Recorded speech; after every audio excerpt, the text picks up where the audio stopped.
কেমন সাড়া পাচ্ছেন? 100% সাড়া। আর মানুষ স্বতঃস্ফূর্তভাবে ভোট দেবে তার জন্য তৈরি আছে।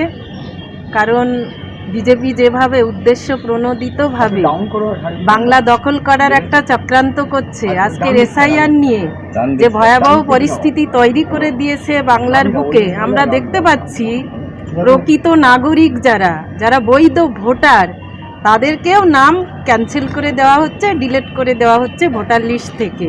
তারা এই নির্বাচনে অংশগ্রহণ করতে পারবে না।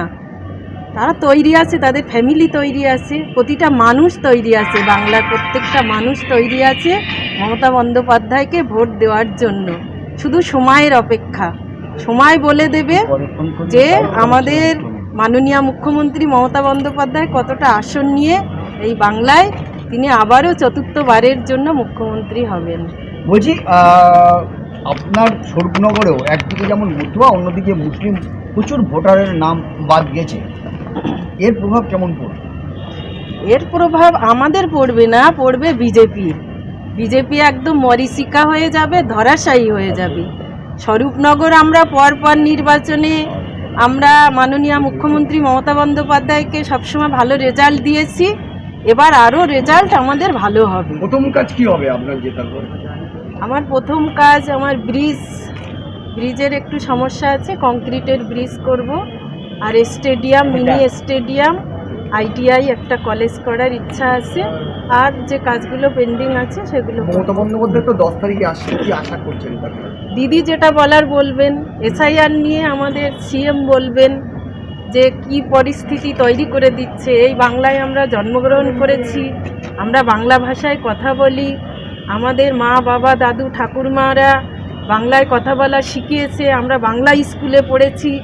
সেখানে দাঁড়িয়ে আমরা নাগরিকত্বের প্রমাণও দেখিয়েছি, দেখানোর পরেও নাম বাদ দিয়ে দেওয়া হচ্ছে। বেনাগরিক করে দেওয়ার একটা চক্রান্ত চালাচ্ছে বিজেপি। লাস্ট প্রশ্ন, শেষ প্রশ্ন, আপনার স্বরূপনগরে বারবার উঠে এসছে গোষ্ঠীদ্বন্দ্ব, সেইটা কতটা প্রভাব পড়বে? সবটাই এক জায়গায়। আমরা এখানে আপনারাই দেখতে পাচ্ছেন, আমার ব্লক সভাপতিরা আছেন, 3 জন ব্লক প্রেসিডেন্ট, আমাদের ওয়াব ভাই আছেন ব্লকের একদম সর্বোচ্চ, তিনি নেতৃত্ব দেন, তিনিও আছেন উপস্থিত। সমস্ত নেতৃত্ব আমরা মাঠে নেমে পড়েছি, আমাদের মধ্যে কোনো রকম গ্রুপিং নেই। সেটা রেজাল্ট বলে দেবে আগামী দিনে, 4 তারিখের রেজাল্টে আপনারা দেখতে পাবেন। আমাদের ওয়াব ভাই আছেন ব্লকের একদম সর্বোচ্চ, তিনি নেতৃত্ব দেন, তিনিও আছেন উপস্থিত। সমস্ত নেতৃত্ব আমরা মাঠে নেমে পড়েছি, আমাদের মধ্যে কোনো রকম গ্রুপিং নেই।